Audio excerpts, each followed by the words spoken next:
Sean has witnessed us have these banters with each other about real estate and home ownership, because there was one morning, it was the first part, like we had just maybe met and started working together. I think it was like the first 3 months.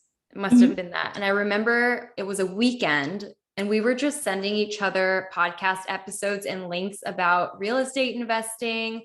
And I can't even, like, we were talking about NACA and FHA loans. And, you know, you might be like, oh, what are those? I don't know. Like, which is a question that I need to make sure that we touch base on today. But I just remember gushing over this with you. And as someone like myself, who is a little bit more like, home ownership definitely isn't a goal of mine in the traditional sense. Like, I'm okay with renting, but real estate investing is a goal of mine. I'm just so excited to have this conversation with you in front of people, because I mean, we just have this mutual passion and excitement. And I think that I really gush with you because you have this enthusiasm that is uncomparable to anyone that I've ever known. And also an expertise behind this now, since I've known you, since I've been sending those memes to the text thread on how we just like can't shut up talking about real estate. Yeah, and it never could. Yeah, it's interesting because that was what, 3.5, maybe 2.5 years ago. This is 2018. Yeah. But I think we started talking about it 2019. But then again, I have no concept of time anymore because, you know, time's a construct. But it's if we were messaging each other and you're like, what if you became a loan officer? I would have been like, you're bugging. I don't even know what that is. I don't know what that does. What is? And the fact that that's part of my like window of knowledge now is just wild. I never would have guessed that. So it's very interesting to me how things that you focus on really do like come into your life, and you kind of manifest them, even if you're not actively manifesting them, you know? Well, and you're a homeowner now, so. I mean, yeah. So don't worry, we're going to talk about that in a sec. Okay. But for those that don't, that are watching the recording and that don't know me, I'm Stella Gold. I'm the founder of My Gold Standard, a trauma-informed financial literacy company. And who is with me today is the amazing Tai Wiggins of Debt Down, Assets Up, which I just love the alliteration there. I'm here for that. And I want to give the stage to you to share with the audience what you do and why you do it. Ooh, what I do and why I do it. Yeah. So I am the founder of Debt Down, Assets Up, and I'm a financial wellness company. I am here for everyone, but I resonate most with Black women in terms of helping them figure out how to pay off debt, how to build up their savings, thinking about the investment journey. And that's how I basically started. But I also have a lot of knowledge around homeownership and how to get into it. And having been a homeowner almost 2 years now, the kinds of pitfalls you may not think about that really aren't advertised as much. So I do what I do because I feel like knowledge is meant to be shared, and I just keep amassing it, and I just want to share it with whoever is listening. So that's why I do what I do. That's exactly why we are here today, having this rich conversation. Knowledge, I mean, not to be cliche and cheesy, but knowledge really is power, and it should be shared. And I'm really grateful to have you here. I'm feeling sentimental. Yes. So before we dive in, I do want to, do a land acknowledgement and honor the Indigenous ancestors here today. My Gold Standard is located on the unceded ancestral homeland of the Ramaytush Ohlone peoples, who are the original inhabitants of the San Francisco Bay Area. And I believe Tai is with us from the Munsee Lenape people. otherwise known as New York State. Thank you. Yes. Cool. New York State. And, we honor the Ohlone, Lenape, and other indigenous caretakers of these lands and waters, the elders who lived here before, the indigenous today, and the generations to come. And as guests, we recognize that we benefit from living and working on their traditional homeland. We wish to pay our respects with this land acknowledgement, and most importantly, by affirming their sovereign rights as First Peoples. So if you're familiar with whose land that you are a settler on, I invite you to look on native-land.ca. So the two people here with us today are very much in touch with that. So whoever is joining in on the recording, feel free to look that up on your own time and acknowledge before you dive into this. So yeah, let's transition to the conversation. So I ask this to every single person that I meet with, whether it's a friend, a client, or a guest on, Rich Conversations, but I'd love to know, what was your first money memory? And talk to me a little bit about your upbringing. I'm curious, was financial literacy, let alone home ownership, always on your radar? Okay. So 2 questions. No problem. I can dig into that. So I have 2 money memories that are polar opposite, but that stick out very clearly to me. The first one, and I can't say which one happened first, but the first one that comes to mind is like being at my mom's house. So I kind of was split between my mom's house and then my grandma's house. My grandma would like drop me off from school, pick me up, and then my mom would pick me up and bring me home. So I remember one summer, the lights being cut off at my mom's house, and I think the cable was too.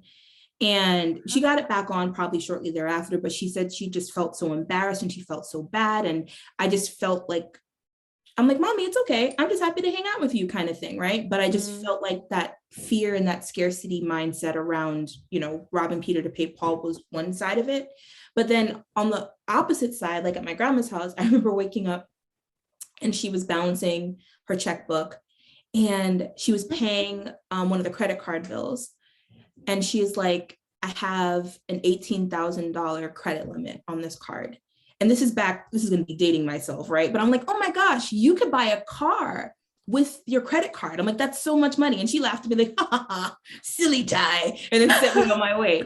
So it's interesting to me that I have that kind of dual experience, and my grandmother is excellent with money and has always been excellent with money. I think it's because of like when she was born, around the Great Depression, all that kind of stuff. She's just really good with that. Whereas my mom, she's really good now and she's in a better place now. But I remember growing up, it was always kind of, I'm going to figure this out. I'm going to make this work somehow, but never really having savings, things like that. But to answer your question about homeownership, so financial literacy was not part of it. Even though my grandmother was really good with money, she didn't teach me how to be good with money. So I made a lot of the mistakes that you make when you don't have that guidance. My grandma has owned her home forever, like, longer than I've been alive. So that was not foreign to me. Like, I'm just like, oh yeah, people buy houses. My mom has rented all of her life. And I'm like, okay, that's something that people do as well.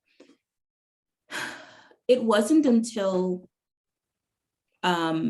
we started working in financial coaching together at that place that we don't talk about, that I thought that I could buy a house. And it's not because I'm like, oh, it's just this intangible goal. It was a limiting belief on myself because I'm like, I have all this debt. We don't have any savings. Like, we really don't know what we're doing in that way.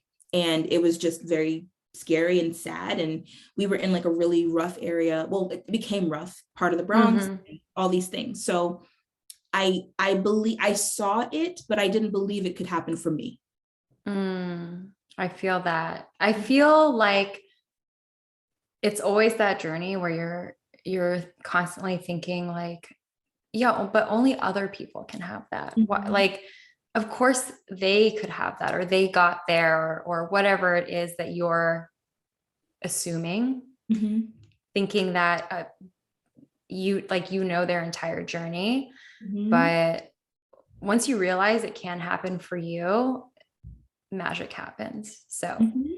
that's what I'm curious to know, what gravitated you towards home ownership, and let's throw in real estate investing as well, because I know that is a goal of yours. Mhm. Like, why home ownership? I think for me, home ownership means roots and putting down roots and being able to settle in. And that's like the more emotional part of it. Like, I want to know that I can put my plants on the wall and make holes, or I can paint, or I can do all of these things, right? And it means I have decided that this is the plot of land that is mine, and I'm going to be here for the long term. When I think about it from a financial perspective about home ownership, I think it's an amazing asset class that typically you'll see appreciation on. I mean, we don't bank on appreciation, but we hope for it. But you can also, as you pay it down, leverage it to get you other assets. And to me, that was really exciting, because the thought that something that I live in can also be the seed of a new business, or of paying for my kids' student loans, or whatever that looks like. I just feel like there's power in that we weren't necessarily taught to leverage. And considering how it's fairly recently that laws have been put in place that, outlaw redlining and all these different things that held Black people back, I'm just like, I need to get my piece of this. So that's kind of how I feel about it. So how does it, now that this is your why, this is why homeownership, and you are a homeowner, like, what was that journey like, and how has it been? Like, share, I guess, now that you've gone from renting to home owning. This shit is expensive. Sorry, I'm not supposed to cuss, but this shit is No, expensive. we can Okay. cuss here. Okay. Like, it is. And I mean, that going in, and people talk about that, and even me, like, I had spreadsheets. I was like, yeah, we're going to budget for this and budget for that, and we'll be good. Well, like, I'd say it's still a blessing, because at the end of the day, you have to live somewhere, and I rather live in an asset. But in terms of like repairs, like, we've spent, I think I'll actually talk through everything that we fixed the first year that we moved in. So we had really small, we had like a clogged sink. So we had to pay for that to get fixed. We didn't know what was going on. We replaced our toilet on the first floor.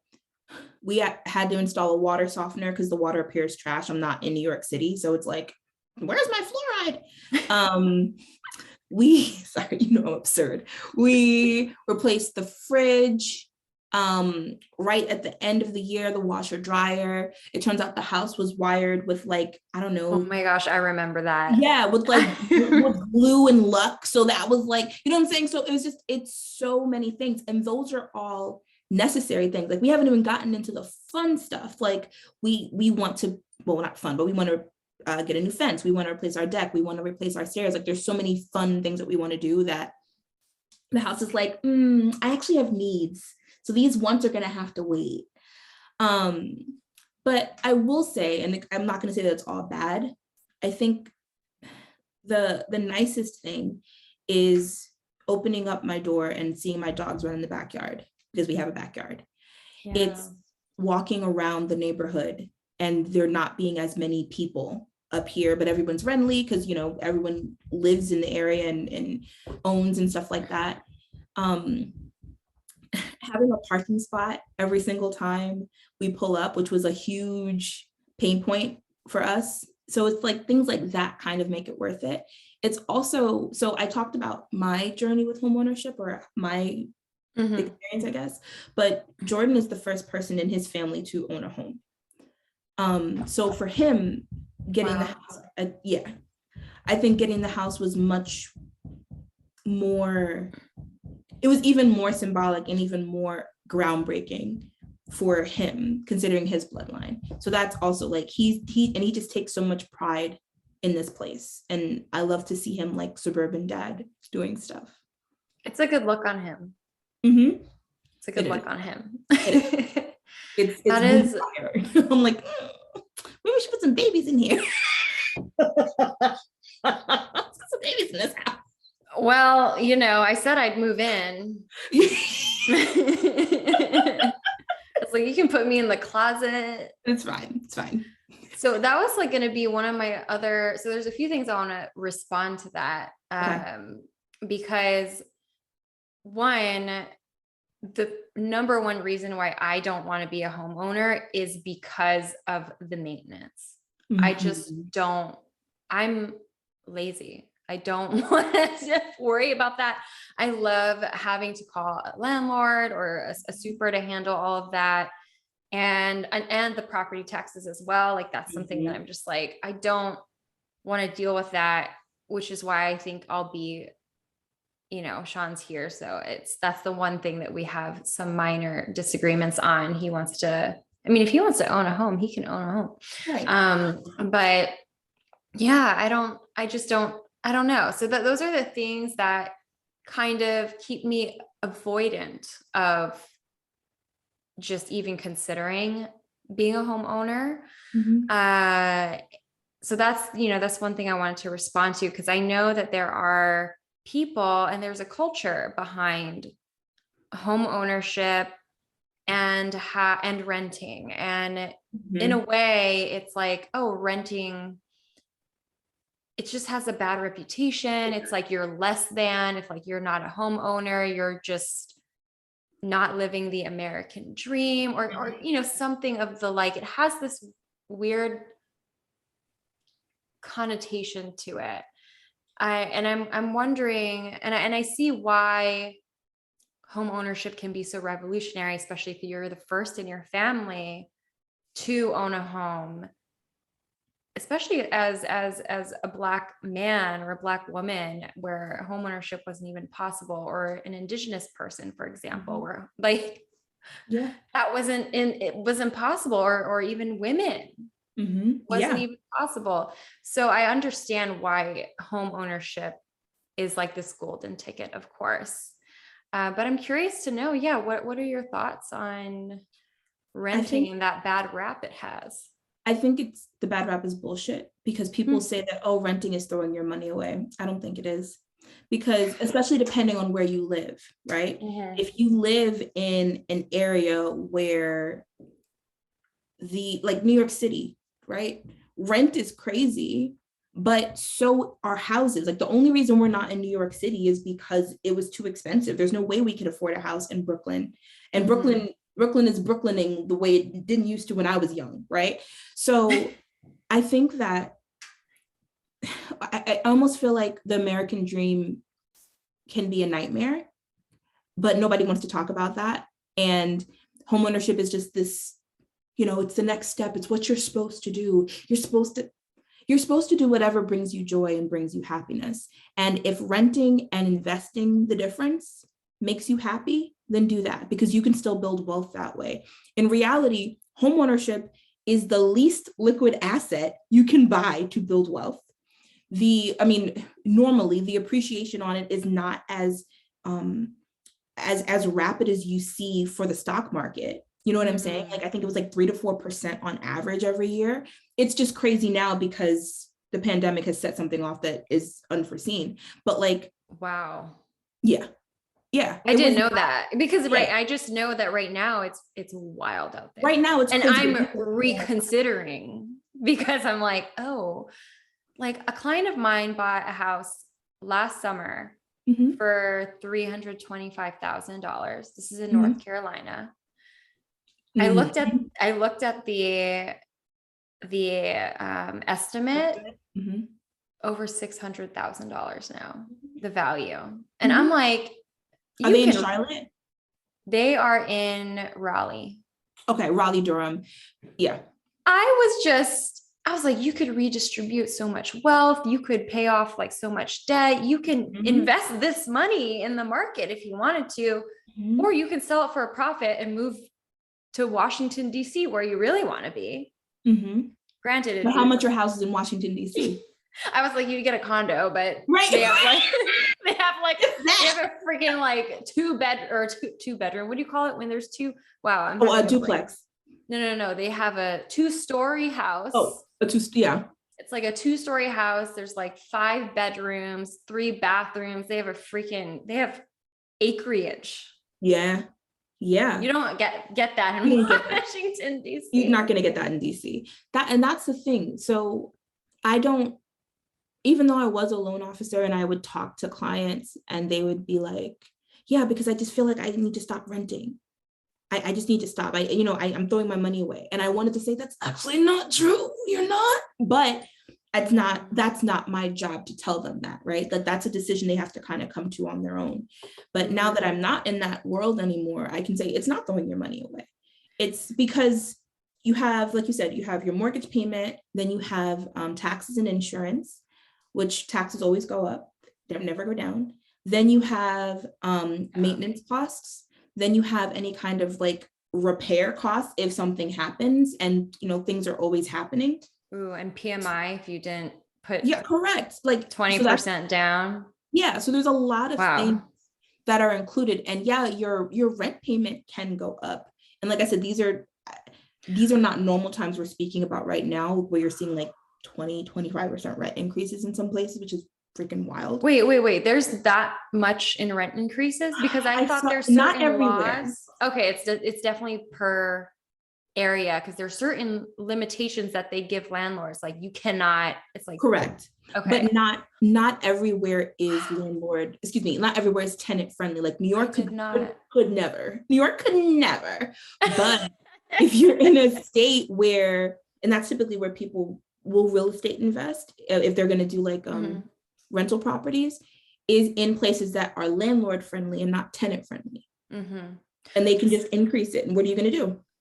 Speaking of landlords, this is another barrier that I think people come up with, is they're like I'm giving my money away to a landlord that's getting rich off of me, versus I rather own a home, because then I'm not paying a landlord, but I'm like, but you're paying a bank. Yeah, you're still not. The bank is your landlord now. And even when your house is paid off, it's not like done. You're still paying your taxes. Your taxes are paid forever. You know what I mean? Just you saying that is just so. Sorry. No. It's just so. It's like a reality check. It is a reality check, and something that you taught me. So where we used to work, we were taught that, when you do the home ownership process for a contingency fund, just $10,000. And I remember wish it was $10,000. And I remember going through this new process, and because of you being so transparent, saying like, yo, 10 grand is nothing. It's nothing. And you were like, it needs to be, I think it was like, I don't have the exact numbers, but I think it was like 3% to 5%, if not more, of the property amount, the property. That's what I would like to see, especially if it's not like a new build, like a brand new house. Like our house is 30 years old, which doesn't sound super old, but it also like depends on how it was built. Our house was not, this is our first house, but we didn't know what to look for. Our house was not put together as well as it could have been. So a lot of the things that we're doing and that we're paying for are not upgrades. They're like to get this shit up to code. So if I only had a $10,000 contingency fund, the electricity was $14,000 alone. It would have been a wrap. You know what I mean? Yeah. So everyone's situation is different and everyone's home is different. What I'll say is, and you're not really asking this, but this is something that I hear people talk about when it comes to appraisals versus inspections. People think that appraisal is like an inspection, but it's not. An appraisal is designed to protect the bank because they're looking to see, okay, is this house worth what you're offering?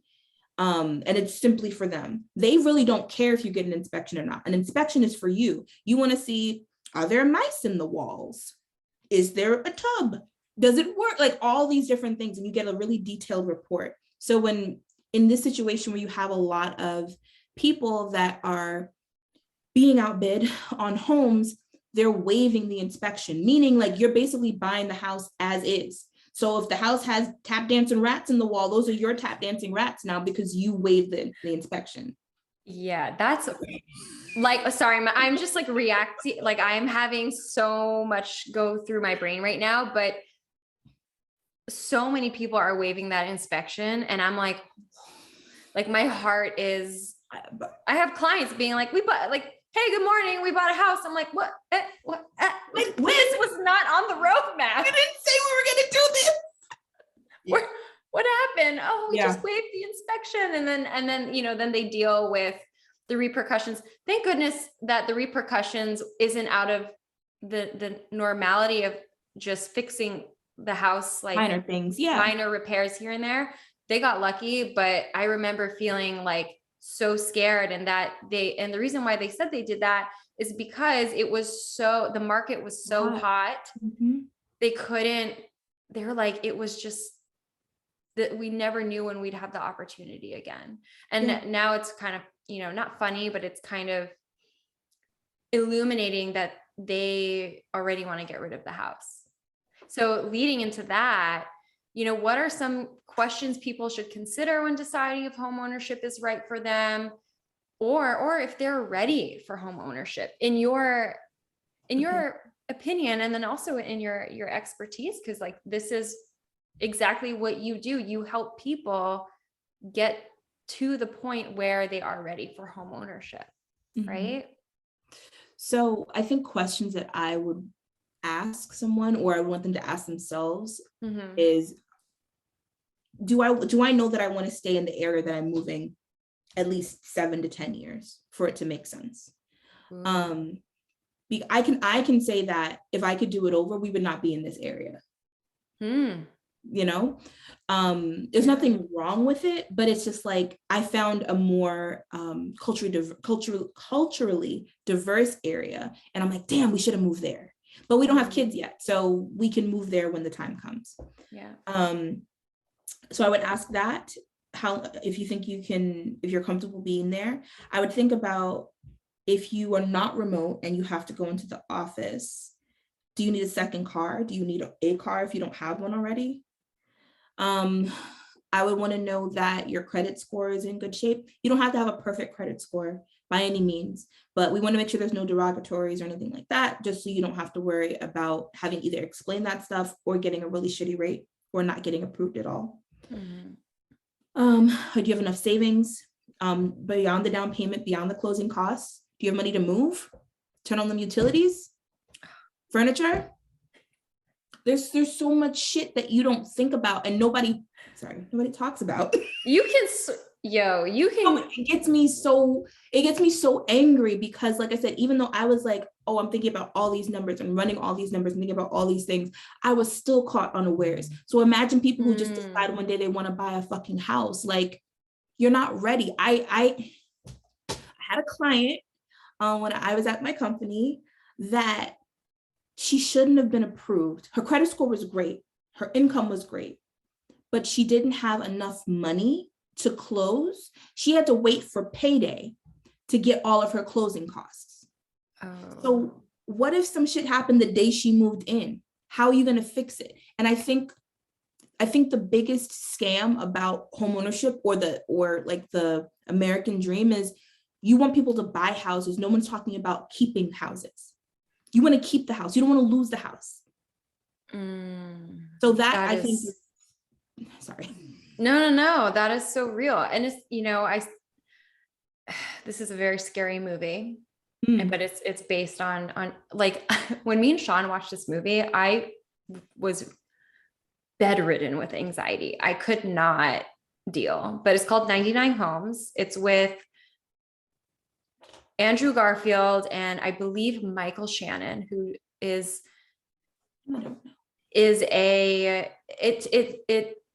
about the massive, I was correct. Yeah. Foreclosings that were happening in 2008. So the other side of The Big Short. Yes. Yeah, actually it's literally the other side of The Big Short. So watching that and seeing that happen again now, that people, maybe I'm doing a little bit predicting, but I see the same patterns of people getting loans that they're not supposed to get. And how you're so right. They're talking about, you can have the home, you can get the home, but can you keep it? Because at the end of the day, even if you are foreclosed on, the bank is still going to make a buck. You right. know? You don't get your money back. You don't get your money back. Your security deposit back. They replace you Right. as homeowners in a snap, especially in a market like this. And then it stays on your credit report for such a long time. Like foreclosures and short sales and all that kind of stuff, if I'm not mistaken, depending on the type, it stays on anywhere between like 4 and 7 years that you can't get a conventional. Now, you might be able to get another kind of mortgage, and that I can't speak to because I dealt primarily with like conventional loans. Okay. But it's like, it's a huge red mark, and there's all this push for you to buy the home, but how can I keep it? What can I do? Especially that's my concern, honestly, with home values going up so much, is property taxes going up. Because you would hate to lose a house because you can't pay the property taxes. Yeah. And this is where, not to be playing with fire a little bit, but this is where, and I have another question to add to this. We're going kind of rogue from the questions I have because I'm like so into this, but people give landlords a really bad rap. And I really, one of my money mentors asked me, because we were talking about, are you a capitalist or are you a socialist? Or we're talking about different economies and our values and stuff. And I was like, well, I don't think I'm either. And she's like, well, let me give you a scenario. Ooh. If you were a landlord and you were a good landlord, you were like, I don't want to raise the rent. I want to keep everything as is and have happy tenants and have this relationship. And then your property taxes go up. Do you raise the rent? And I was like, of course. I answered so quickly. I was like, of course I raise the rent. Like, I can't pay that on my own. If I this is, even though I have tenants, like I can't pay that on my own. Like that's right. Yeah. And she was like, well, then like you're a little bit of a capitalist. And I'm like, I kind of like had a little jaw drop of like, well, yeah, because that's how our economy is. And that's reality. And I don't, how I don't understand how anyone is supposed to exist outside of that, like outside of capitalism, when everything we eat, sleep, and drink is capitalism, and maybe you don't want to pass the cost on, but there's only going to be so much buffering that you can do, because when you got the house, your numbers were in line in a certain way. You're like, okay, my mortgage is this, I'm going to charge this for rent, I know that I will net this much in profit. If something comes off with those ratios, you're either going to be making less money or you're going to be losing money every month. So how do I look losing money every month if I have somebody living in the property? Now, am I going to jack it up to where it's exorbitant? Obnoxious. Yeah. No, but I have to make sure that I'm good, because at the end of the day, yes, you're my tenant and I care about you, but this is still business. Be like, I gotta eat and I have to make sure my kids eat. So that's how kind of I look at it. Yeah, that one was I was humbled by that when she asked me that. I really checked myself, and me and Sean, like we had so many different scenarios of, how can we avoid it and what can we do? We tried to get creative and we were really stumped. Like we were like, there's nothing that we can do currently. Of course, if we reimagine policy change and all that, but granted, but in our control, I was like, there's nothing, I can't think of any. We were stumped. Like Sean, you can attest to that. We were like, oh my gosh, we're so stumped. It's like everything else is going up. Gas is going up. Netflix is going up. Everything is going up. So you're telling me that you're going to be the only thing that holds the line and doesn't change, and you just continue to make less and less money? I don't think that makes sense. You bought the house for a business. It's business. Yeah. And here's where, things might get a little trickier, but according to the National Association of Realtors, the median home sales price was about $346,900 in 2021. So we're not even in 2022. This is 2021, and it was up 16.9% from 2020, and the highest on record going back to 1999. So with that statistic and the massive income disparities, I believe that the average income is around $60,000 in the United States. And that income and the way that we are paid is not being tied to inflation unless you're a business owner and you can have that control of yourself. What can an individual do? So I'm coming full circle here, because you started like saying in the beginning that that's for them, not me. And I didn't see until being at our last company that what they have can be for me too. So what can an individual do to believe that is not out of the realm of possibility for them when seeing these numbers? So what can an individual do to move from we got to find a new way to describe just a dream in general. It is an American nightmare. It is sometimes and most of the time, but yeah, I guess see that for themselves, if that's their dream, not the American dream, but their dream. So apart from saving up more, like so you have a higher down payment, only thing that I could think of that might work is going in on a house with other people. So maybe you get a multifamily property. Remember when I proposed to you? The proposal still stands. I just have to get my shit together. I was like, will you go in on a house with me? I will probably go in a house with you. But like, I feel like at this point, I don't know what else people are supposed to do. So you said, what was the average price? $346,900. Are we doing maths right now? Yeah, I have a calculator that I use. We'll call it 350 for round numbers, right? Yeah, let's do that. And so they put down 20%, which is a lot. Interest rates are like fucking 5% right now, which is ridiculous. For a conventional mortgage? Yeah.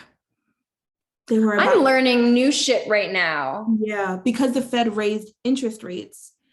So interest rates are now, they were about 4.6-ish and we're tapering around 5%. That's not to say that everybody's going to get 5%, but some people are going to get over 5%, which is wild because some loan officers were writing loans sub 2 earlier this year. Yeah. So it's crazy. So let's say we have insurance of $1,500 a year, taxes of $7,600 a year, which might be kind of low. Their monthly mortgage payment is $2,400. You said they made $60,000, right? Meaning that's $5,000 per month gross. So they're not netting that. There's no way, unless you make a substantially, you go for a smaller house, you make a much larger down payment, which how long is it going to take you to save that? Or you go in on a house with someone else, or you house hack, which is, kind of the same thing. Or you make more money. Or you make more money. Yeah. I mean, those are the options, but like,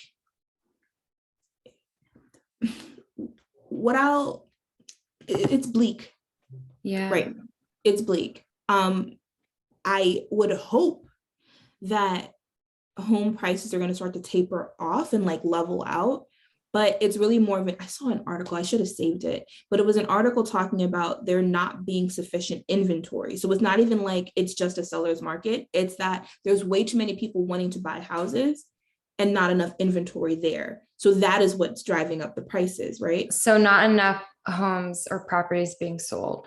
Right, and probably available on top of the fact that like we have all this supply chain issue nonsense. Even if you're building a house, that could still be delayed. So even this new house that would be added to inventory, it may not be ready in time. You know what I'm saying? I don't know if prices are going to cool off. I don't think we're going to see a crash the way that we saw it in 2008 because that was that was a fucking free-for-all where people were not being qualified properly. People were being able to buy way more house than they actually could afford, things like that. That's not necessarily the case right now. Do I have a handful of people that maybe shouldn't have bought houses? Yeah, but most of the people that I worked with had hundreds of thousands of dollars in the bank. So they were good. They were good, right? So if you have that many people that are qualified and are buying up the homes, what's actually why would it crash if they're actually qualified? So I don't know. The only thing I can think is if everything else continues to go up so much that they end up priced out. Like if gas continues to go up, if property taxes go up, if groceries go up, if people lose their jobs and they can't pay it, stuff like that, that could maybe cause a crash. But the way things are right now, I think the unemployment rate has decreased. I don't know the numbers, sorry, but unemployment is down. I don't know if that's going to happen, but we'll see what happens, because apparently we're coming into a recession. So who knows? Yeah. I mean, I do think that because the average income, the disparity is like huge.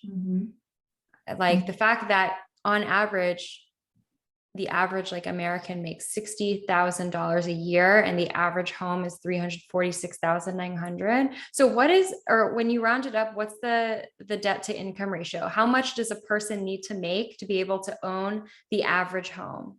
So, that's a good like we can estimate. I mean, I'm happy to do some math. We can back out of it, right? So for a conventional loan, the max that you can be approved for, like debt to income ratio, is 50%. I'd say 43% is the top of where I would want someone at.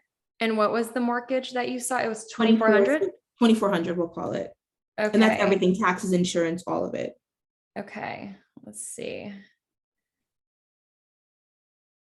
Because so technically, making 60,000, they could get approved. You could get approved, but you shouldn't be.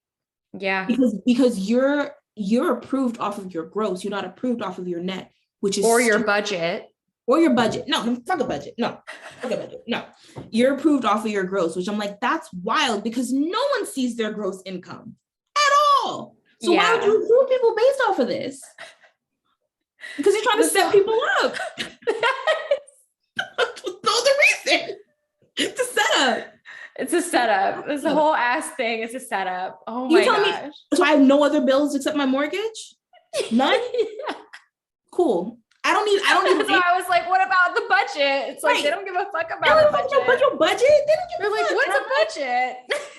That's I think was the wildest thing to me. Wow. Being in that world. I'm like, yo, y'all are approving people based off of money that they don't see. So how can they possibly be approved? I don't know.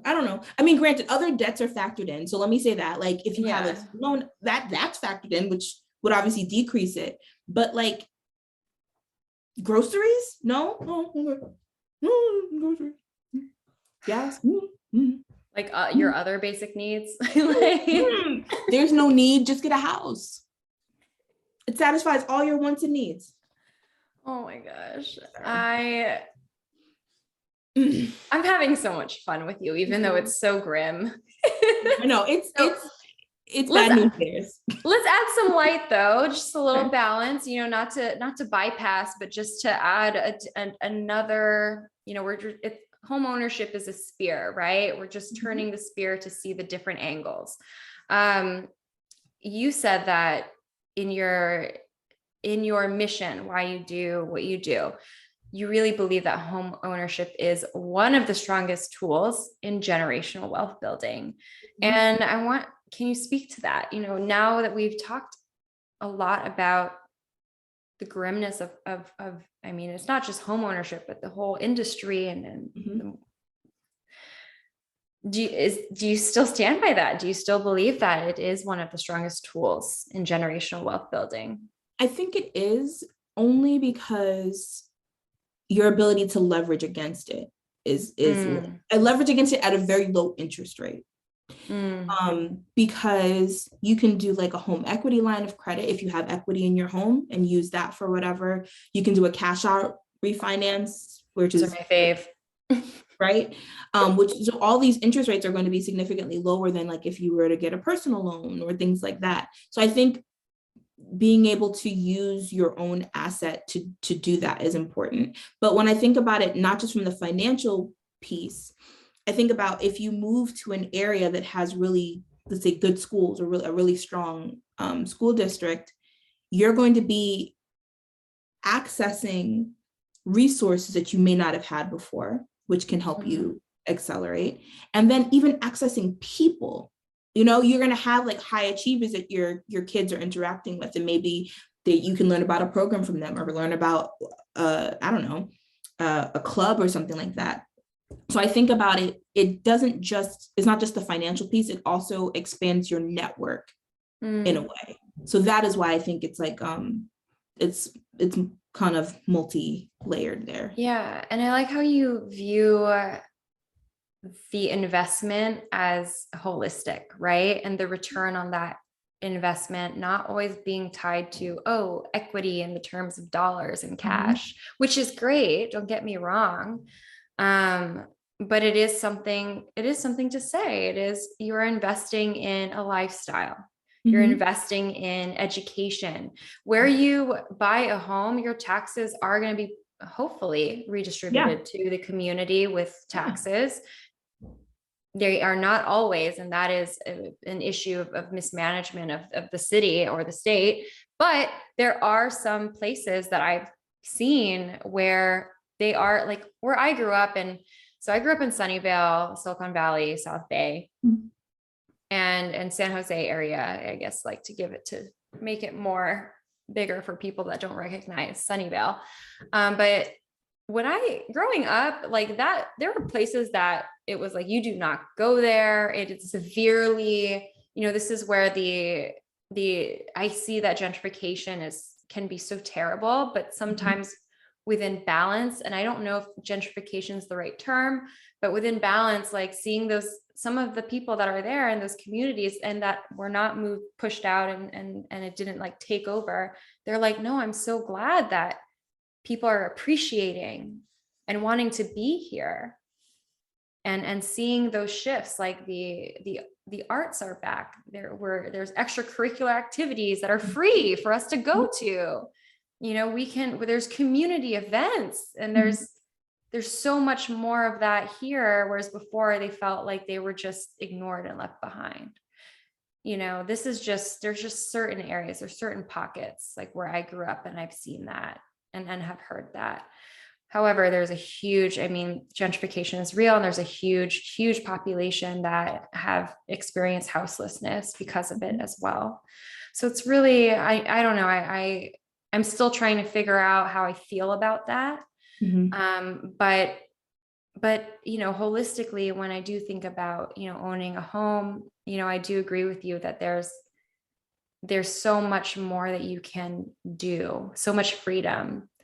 And as a person that really believes in wealth redistribution, just thinking about, I thought about the refinance, because I saw one of my clients really, wanted to find ways to redistribute their wealth. And I was like, well, like, let's see this refinance and see if this is possible, because income wise, it's pretty tight, and we looked at the numbers, and because of doing this refi, they're able to have more space in their budget, more to redistribute. And it was also a cash out refi. So they were able to take that, pay off high interest debt, reinvest it into the market, and redistribute it into their community. So like, you can really do so much.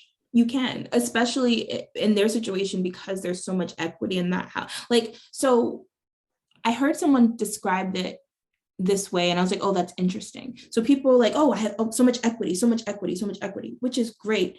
But equity really is fake money until you tap it, right? It's just sitting there like, I'm here in the ether. I'm like, it's not real. Right, until you turn it into something. So the fact that the appreciation has happened and they used that equity for tangible things, that is why I think it makes a huge impact. And that is why I love homeownership. I mean, and granted, you want to buy in the right areas that you think are going to have appreciation, or that you think your numbers make sense if you're doing real estate investing. But like, I don't know, man, this is wild. You had talked about, so when we moved here, we had to pay a preservation tax. Is that an HOA? No, we don't have an HOA. Okay. No, it's a preservation tax for. I hate HOAs, by the way. Everyone hates HOAs. They're fucking trash. I'm trying to preservation tax. Okay. What is that? So I live in a very green place. Like, I'm upstate New York. And it's literally to keep things green. It's to make sure that the lakes are clean. It's to make sure that the forests are clean. It's to make sure that it's in the ecosystem. It's literally a preservation tax. It's the Warwick preservation tax. And I was like, what is this? And I was like, oh, because it keeps the parks green and pretty. So I don't know if renters pay that, but I know it was part of our part of the deal for buying the house. Wow. And I was like, wow, that is very interesting that I can literally go walk in what my taxes are going toward, or part of my taxes. See that. Yeah. So that's pretty cool. And also be proud of that as a homeowner. Yeah. Oh, that is really cool.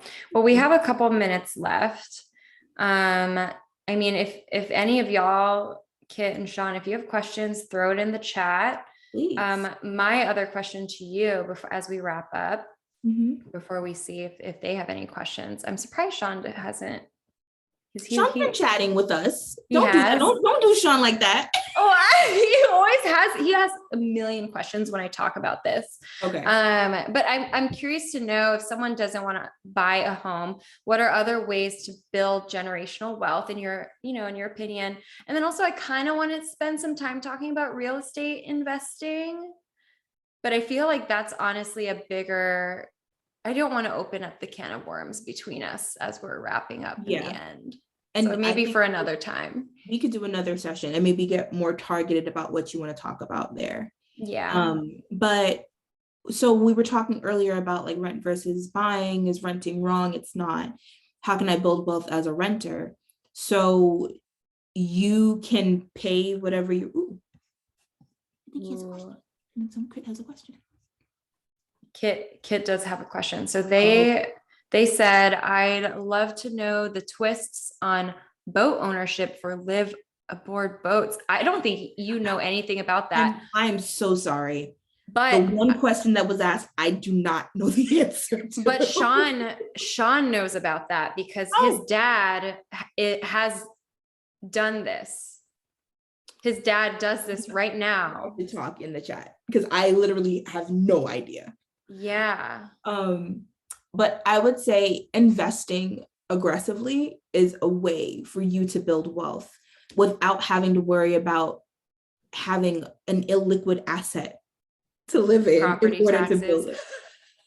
Property tax, you know what I'm saying? Like, so that is what I think. And I think some people do both. Like, some people do real estate investing and some people also do traditional investing.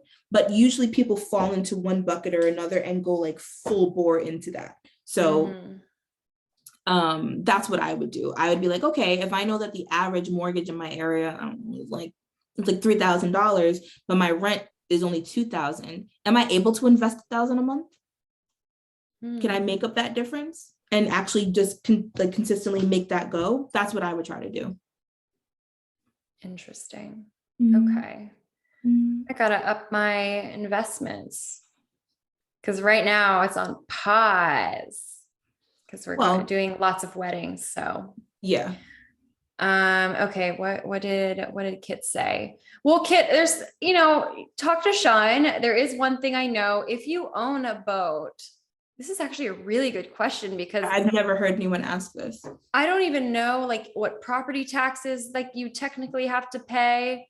But if you own a boat, I do know that there's oh my gosh, Sean, what is it called? A property slip or something slip, a boat slip that you have to pay. And that goes to where you dock it.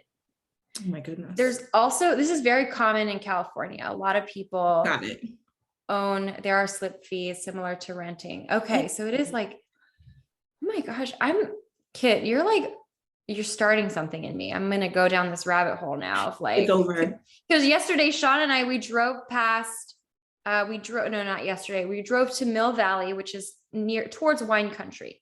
Okay. And on the way, there is a docking station for houseboats. So there's like tons and tons and tons of, yes, Kit, it will end up in your roadmap.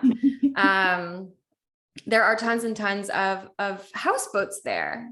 And it's just like a community. It's almost like a houseboat community. It's like its own neighborhood. And Sean was like, I wonder like how that works for them. And I just was thinking like, I could never do that. Like I get seasick all the time. And like, I don't even know if I could sleep with like the water, like swashing around. And what have you been on a cruise? No, I hate cruises. Oh, okay. Then never mind. Have you been on a cruise? Yeah, I feel like it's like being on a cruise for your whole life. That sounds terrible. How terrible. But it's obviously not a cruise. You don't have a million other people. It's just like, your own little spot. Yeah. I like commend you, Kit. This is a dream of yours, and we're going to make it a reality for sure. Well, is there anything else as we wrap up, anything else that you want to add, things that people should know or maybe would want to know that we didn't get to, Tai?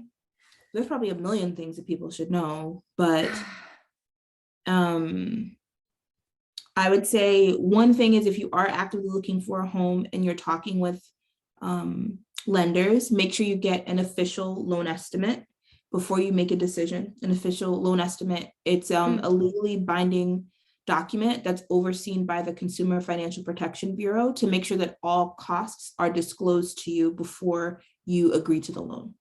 What is it called again? A loan estimate. A loan estimate. Sometimes go ahead, sorry. This is different. So this is new for me. This is different than like an approval, like a mortgage approval rate, like. Got you. So a loan estimate literally lays out all of the costs associated with the loan. So it'll have at the top, it'll have your name, the property address that you're looking for, the property amount, the rate. I'm thinking of it in my head. I haven't looked at one in a while. That is the second page. Oh. Yeah, because it's a 3-page document. The second page details all of the costs. So whether you have like points or credits, it'll talk about like appraisal fees, if there's an application fee, all that kind of stuff. Section C, my brain is blanking. Oh, Section C are the things that you can shop for. So like if you go with a different attorney or stuff like that. So everything on the left-hand side is specific to the lender. Everything on the right-hand side is going to be the same because it's like property taxes, the average insurance, all that kind of stuff. I say that because sometimes when people are looking for a home and they're talking to a lender, they will get like a rate sheet or like an estimate sheet, but it's not, but it'll say at the top of it, this is not a loan estimate. Before you make a decision, get a loan estimate from the lender. It literally has to say that on there. So, but no one knows to really do that or how important it is. Wow. Well, thank you. It keeps you from getting gotcha fees. No problem. Gotcha fees. We're not here for that shit. We're not. We ain't. Well, this was fun as always. Thank you for having me. This was great. I'm like, I want to like talk to you about so much stuff, real estate investing, different mortgage loans and lenders and stuff to look at, and talking about NACA. I'm here. We're going to have to table that for another time, but just thank you for being here and gracing us with your knowledge and wisdom, and also personal experience. Like that is so refreshing and I just appreciate how transparent you were too, and how real that you were, because we're not here with the gotcha vibes, like not even just the fees. I moved into my dream home and no problems. In Yay! fact, I have even more money than when I started. No, I do not. No, I do not. Like when people do that, I'm like, what is this, a tampon commercial? Like, I don't understand. You're lying. You are lying. So no, you're always going to get the real deal with me. This is why I love you. Okay. We'll wrap up, but where can people find you for those that, aren't chiming in live or Mhm. on my newsletter, because I am going to put this on the YouTube. So for those of you on the YouTubes, where can people find you? I'm everywhere. I'm on LinkedIn, Facebook, Instagram at Debt Down Assets Up. My website is debtdownassets.up.com. And my email is info@debtdownassetsup.com. So it's the same everywhere. I'm going to make sure to put that in the bio. So Thank you. we're going to make it easy, because I got people to send your way. Thanks, Boo. All right. I'll see you soon. Thanks, everyone. Have a great evening. Bye.